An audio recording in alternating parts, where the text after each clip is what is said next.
เบิ่งนั่งหน่อยจะเป็นหลากอีกยังว่าพุ่นนะซ้ำท่าเบาแล้ว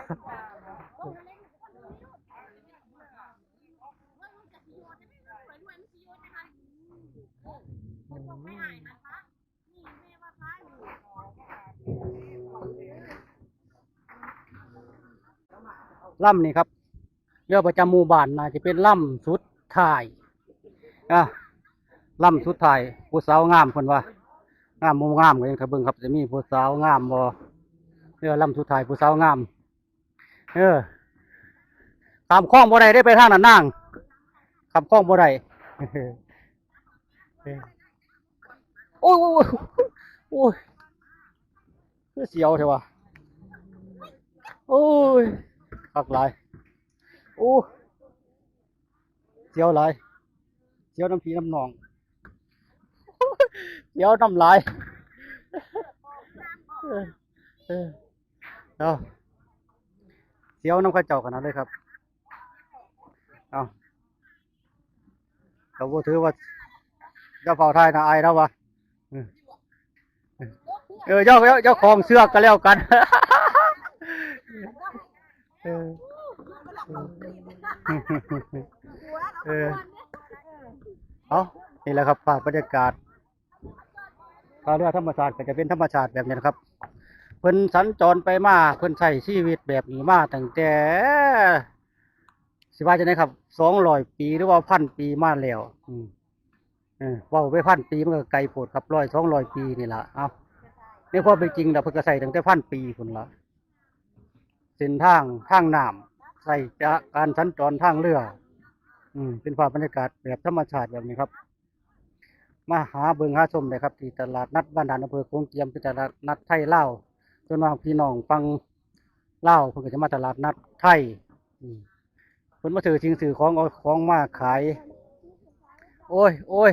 โอ้ยเบิ่งนั่งหน่อยสิหอเบิ่งนั่งหน่อยสิหอลง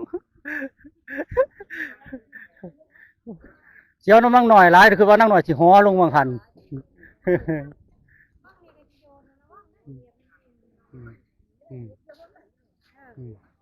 ขอสำคัญเรือจะแลนนี้ป่า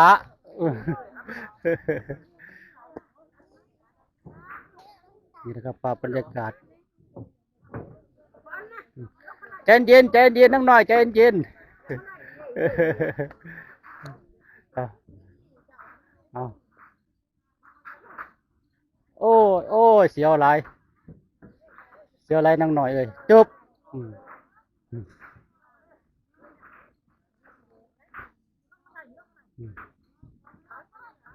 มีความสามารถเอ้าเอ้า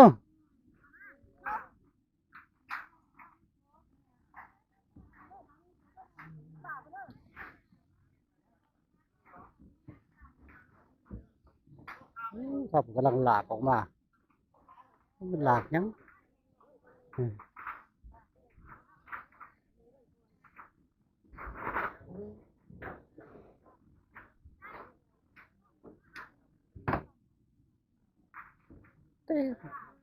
ของอยู่ของกิน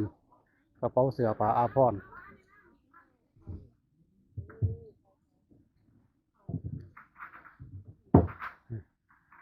เพิ่งนั่งหน่อยจะเป็นหลากอีกยังว่าพุ่นนะซ้ำท่าเบาแล้ว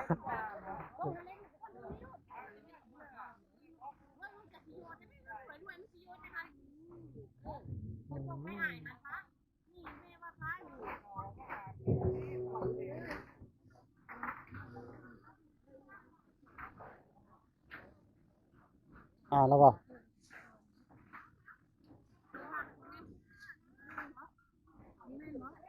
อ๋อใส่กันฮับกัน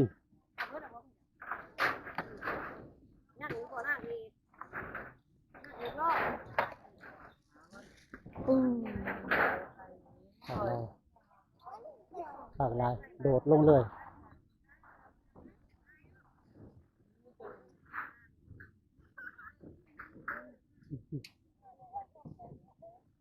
เหนื่อยซะเหลือเกินเราอ่ะเราหิวว่า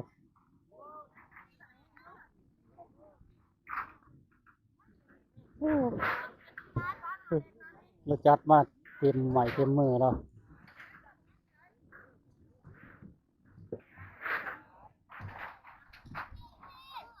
โอ้โอ้ดันเป็นดัน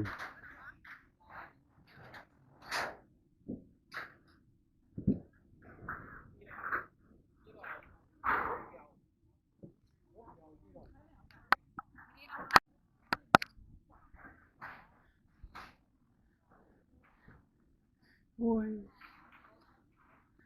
น้องหน่อยดันไปดันไปไม่เป็นหยังละน้องหน่อยไปไปนี่บ่มาทีละเอาทีละไปเลย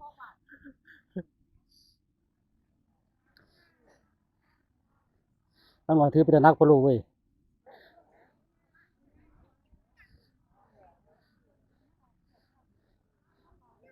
ไม่ต้องกล้วยเห็นบ่ไม่ต้องกล้วยไปย่างสิย่างน้ำก้นเออเอาไปถ้าคุณบ่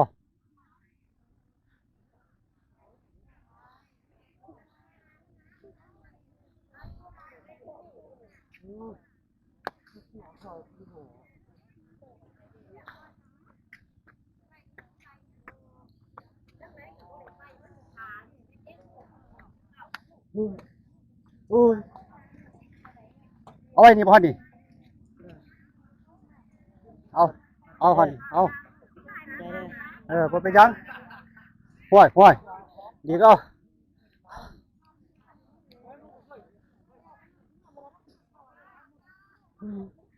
ฮ้อนหลายร้อนอากาศร้อน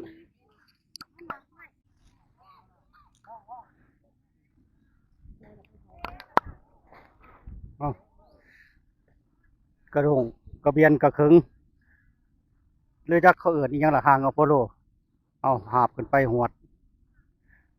หาบขึ้นไปจัดขึ้นไปภาพบรรยากาศเออเอ้ยเบิ่งเอ้ยอยากอายแล้ววะได้อีหยังล่ะหันได้อีหยังหันเฮ็ดโอ้ยเราได้ฮอดเฮ็ดฮอดหาวเออ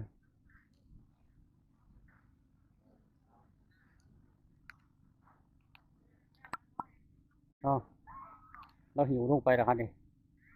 แนวอยู่แนวกินบกพริกเออแล้วนุงสินด้วยครับแล้วนุงสินเออสมัยนี่ก็หาเบิ่งได้ยากนะคนนุงสินนอกจากผู้เฒ่าอีหลีส่วนมากผู้เฒ่าทำได้ทำหนึ่งหรือวัยรุ่นก็จะบ่มีนะครับนุ่งกางเกงกันเบิดในภาพบรรยากาศ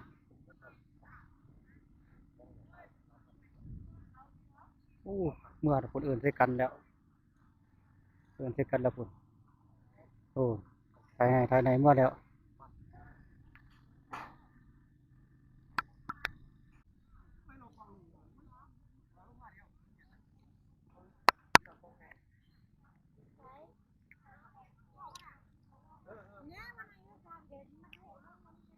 กินขนมบ่ครับกินขนมบ่กินบ่ให้กินซื่อๆขนมไข่เอากินกับน้ำนี่เอาเร็วเอานี่ให้หมดลูกยังกินขนมไข่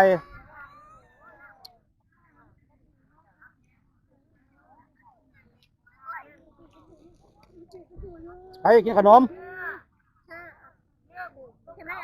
ขนมอ้าวเอาเร็ว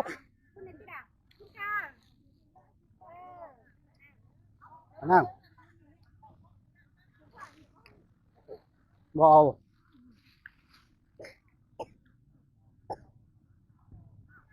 คุณยายก็กินด้วยเนาะเอา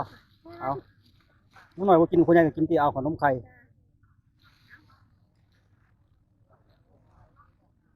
อ่ะขนมไข่อ่ะเอาอีกเอาไปให้ร้านตัวนี้เอา